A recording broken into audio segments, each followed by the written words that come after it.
Eu acho que preocupa muito a sociedade, que fica essa percepção, é que há determinadas tendências políticas nas decisões e discussões do Supremo.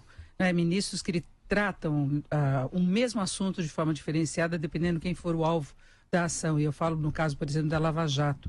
Há como se estabelecer uma condição diferente de tratamento desses assuntos para que a sociedade confie mais, porque a gente vê uma exposição, inclusive, dos ministros em relação a várias questões que levam muito a um posicionamento partidário.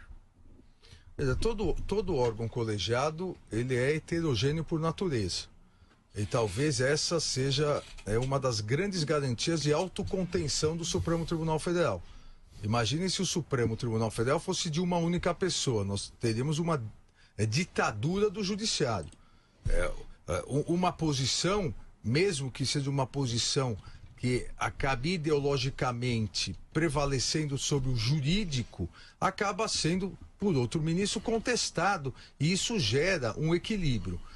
Todos os ministros têm posições políticas, obviamente, todo ser humano tem posições políticas. O grande desafio é exatamente abandonar as questões políticas, principalmente políticas partidárias, ideológicas, para aplicar o mais fielmente possível a Constituição.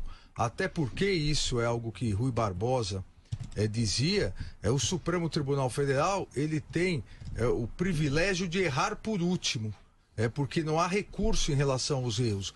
Exatamente por isso deve haver uma autocontenção maior dessas cortes, como o Supremo Tribunal Federal. Falando nisso... Segundo, e o Supremo? O Supremo no Brasil continua funcionando na Constituinte de 88? Deixa eu falar uma coisa para você, querido. O Supremo lá também continua funcionando. Se a juíza renunciou, é problema dela. Por que será que ela renunciou? Porque a verdade é o seguinte, tem corrupção no Poder Judiciário. Tem. Em todas as esferas. Tem. Então, se a pessoa... Então fecha. Não fecha.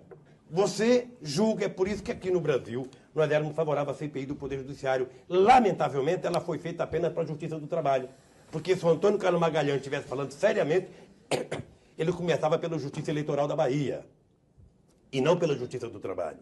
Então, nenhum poder pode querer estar livre de investigação.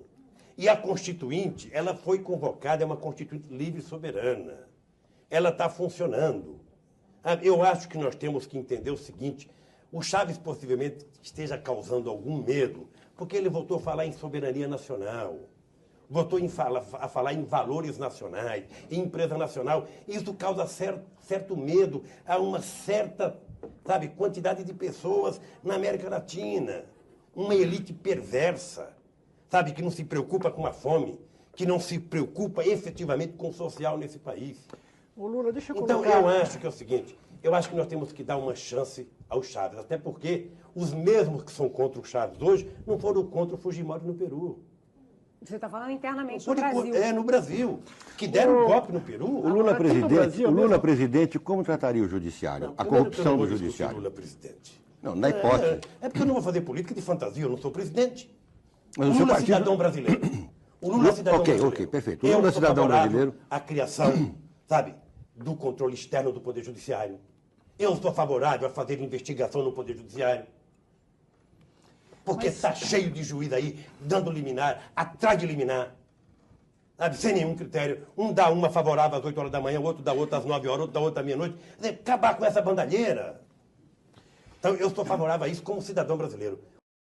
Quem quer alterar a legislação penal ou constitucional tem que ir ao Congresso Nacional. O Judiciário não é... O problema é que o Supremo Tribunal Federal, não sei porque esse nome de Supremo, entendeu? A Corte Constitucional devia chamar, primeiro devia tirar todos os poderes do Supremo, ser só Corte Constitucional. Depois que Judiciário não é poder da República. A nossa Constituição estabeleceu 3 poderes. Só existe 2 poderes eleitos que têm soberania popular. O Legislativo e o Executivo. O Judiciário é um órgão.